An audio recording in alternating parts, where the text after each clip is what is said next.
Grabe yung critical damage ng Clint, di ba? Maghihil lang yung Rafa, out na tayo dito. Tapos mahirapan silang i-take or instant kill, kumbaga. Tsaka ng long range na nuke dito ng TNC. In fact, sana lang talaga naisip ko yung mga tipo mga Farsa or even Eve. Kasi yung dalawang hero sa minention ko, hindi na pasok sa meta natin ngayon eh.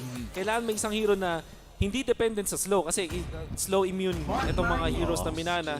Kailangan na ng, parang yung, yun nga, nuke damage yung galing sa taas tapos tutunawin lang din sila. Pero sabi ni Hate, Ito na yun, Gusion na niya. it's Nasa my notes- time! Nasa notes ko yan. Si Hatred ilabas ang Gusion niya. Pero ito na nga yun ang pinakaunang laro ng Season 13 of MPL Philippines at magsisimula na nga. It's Minana Evos versus TNC Pro Team Game 1.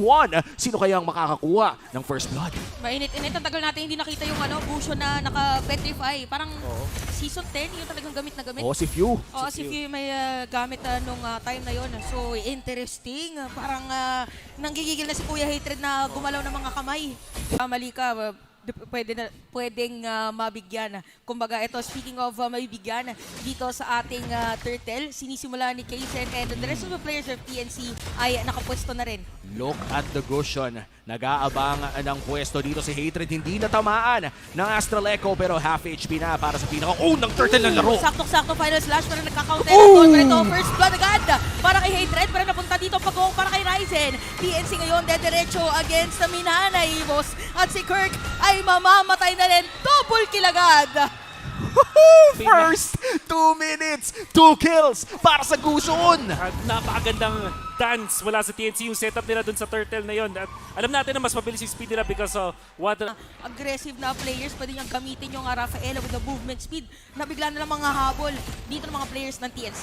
May malaking chance din kasi na pwedeng mawala sa angulo yung mga daggers kung mabigyan ng tamang healing na nanggagaling kay Spider Miles. Pero nandito na ang pangalawang pagong ng larong ito at mukhang mauuna ang TNC sa pag-secure ng pwesto around it. Astral Echo tatama sa dalawa pero mukhang hindi na ata i-contest pa ito ng Minana Evos. Parang antay na lang muna talaga nila na tumaba yung kanilang marksman dito since more on crit damage na. TNC, yung kanilang kalamangan na actually lumobo pa nga bottom lane ay magzuzone out lang ng mga players at mga magiging target pa nga dito si Spider Miles medyo makakarayan at yung sustain niya mararamdaman natin na nasasaktan na talaga.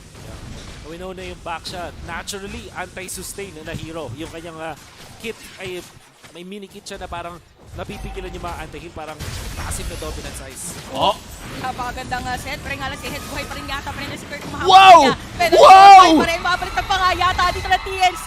Akala natin patay na, pero killing spree na para kay Hatred. Body of Smith coming in clutch para dito kay Heads. Ang hirap talagang patayin ng tiris namin. May dominant size na siya yun. Kanina, wala pang Dito sa TNC na okay, nagbabuff dito si Kaysen kasi Ryzen ay pwedeng lumapit anytime. At maaga ba? Naaagaw pa nga dito ni Ryzen ang purple buff. Taking the objectives and possible invades. Ito yung literal even against a Novaria. Walang choice ang Minana Evos kundi manood Uy! lamang. Okay. May choice naman pala, May ginawa choice. ng paraan.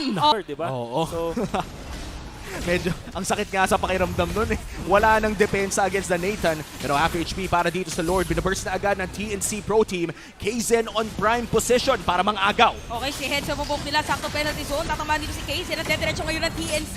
Kaysen medyo mawalan dito ng mga armor, pero nga lang, Uy! hindi na makakatakas pa. Yasuo Lancy, isa mo pa. Kirk! Kasi Kirk dito may pilitan na umalis. Si Hate naman shot Aray! doon. Pero tatlong players ng Minana, Evos na namatay habang yung TNC dediretso dito sa pagbuha ng Lord. At meron nag-split push naman para sa Minana Evos. Grabe ka na, TNC Lord. Sinampal niya dun si Kirk at namatay siya dun sa mismong Lord Pit. kasama. At kahit na kuha niya yung 5 members doon pa sila dali. By the way, Parang sinasabi dito ni Wolf, kailangan din ingatan ng TNC yung may ibang objectives, pero parang solid din yung TNC sa kanilang gustong gawin dahil 5 man nandito sa may bottom lane. Ginamit ng Astral Echo, so alam ng Minana Evos, okay, 5 mga players ng TNC. At nandito si Ryzen, medyo malalim Ryzen! yata. Final slash, parang badminton yung nakita natin doon. Tapos napasok pa nga, with penalty zone. Pero si Kaysen dito, naku, yung Tori nila, hindi pa nasisira, pero Kaysen is down. Hatred! Kaysen iwan. Yung Lord, hindi pa rin nadedepensahan. Masira yung Tori doon. At hahabuli pa nga si Nomed. Yung Lord ay buhay pa rin. May tinusok ni Kirk. And that is a double kill para sa Arlot. Medyo naging maaga ata ang pagpasok ng TNC doon. Kuhanin na Lord in 5 seconds. Eto na, pwede magkalabanan. pagdating dito sa mga MPL Philippines, Lord talaga minsan ang nagdadala kung sino makakakuha ng Lord. That's it. Pwedeng sila yung magbaliktad or pwedeng sila ang manalo sa laban. May Lord Still factor pa rin kasi, no? Parang with the Novaria and of course Kaizen providing possible retry in vision, kailangan pa rin harangin. Kasi pwede pa ito yung mga Hail Mary 3 points eh. Pwede pang tumama to. Pero ngayon i-reset ng TNC Pro Team ang Lord na ito. Again, this is a Luminous Lord at nagtatapatan na naman ang dalawang tangke sa loob ng Lord Pit. Slow push dito sa may short lane, tapos yung long lane naman ng TNC, naayaan lang nila. Walang kasi nagde-defend mula sa Minana. Okay, nakita natin dito, Astral Echo, ginamit na. So, na-reveal dito mga players ng TNC kung saan nakapwesto. Pero penalty zone! Sa likod pala yung target niya. Kaya naman dito mega kill na si Yasuo. At sabi na, okay namin, nakuha na tayong isa. Kuhanin pa natin another one. Lord secured para sa TNC. I think Minana Evos didn't expect. Kasi normally, pag ang mga Lord team fight, yung nasa harap na lang yung bibigyan mo. Tsaka may flicker eh. Sabi nga natin, basta may flicker ka, gawa tayong play. Oo nga. Na-predict nyo na pala yung play ni Heads kanina pa. Sobrang sakto kanyang ultimate. Pero nandito na nga ang Lord sa ibaba. Pero mid lane nata ay kailangan i-push ng TNC Pro Team. Mabilisang naubos din ang minions. And I feel like this is the worry for TNC Pro Team. Mahina ata ang kanilang endgame dahil sa kanilang low range. Okay, ito na yung sabi range. Pero speak of range, sakto doon sa range ng Final Slash. Kaya naman mapatay dito si Yasuo, Nomad, isasama na rin. So Minana Evos, unti-unting makakapitas. Bandang Gedli, doon sa kabilang side ng mapa. Parang ibang play pa lang gustong gagawin dito ng TNC. Pero na-reveal kung nasaan si Heads dahil hinit niya yung Torres. Si Lancy at ang hahabulin nila pero lumipat muna ng mapa. Oh, pumunta ng Galaxy, men. Oo. Pumunta ng respect. F. Press F on the chat. Kapag umabot ka dito, bigyan nyo ng energy ang ating mga teams. Dahil Minana Evos, sisimulan na nila ang Evolve. No, this is just a level 2 Lord. Ng Minana. This means na si Hatred eh, kayang mag-burst mamaya. In fact, maganda na yung pwesto niya ngayon. Okay. Ed. Okay na si Nomad dito na nakita na natin na meron knock up from the Minotaur habang si Hatred dito maghahanap ng target. Uy, si Nomad Lancy! out, pero si Lancy pala ang target niya. Habang papasok naman dito mga players ng Minana. Look at Kirk, pero mga dash na gagawin doon. Habang si Spider mas makakakuha ng kill, meron pang Winter Truncheon para sa kanila. Mawala ng Immortality, Winter Truncheon again para dito kay Heads. Pero Minana makakakuha ng 4 na players ng TNC. Pero naghahanap na nga dito si Lancy. Astral Echo on 1! Ryzen! Bibigyan yata nila at meron pa knock up from the Lord. Okay, pwede dumiretso na ako kung si Nomad. Tatalong ba sila dito?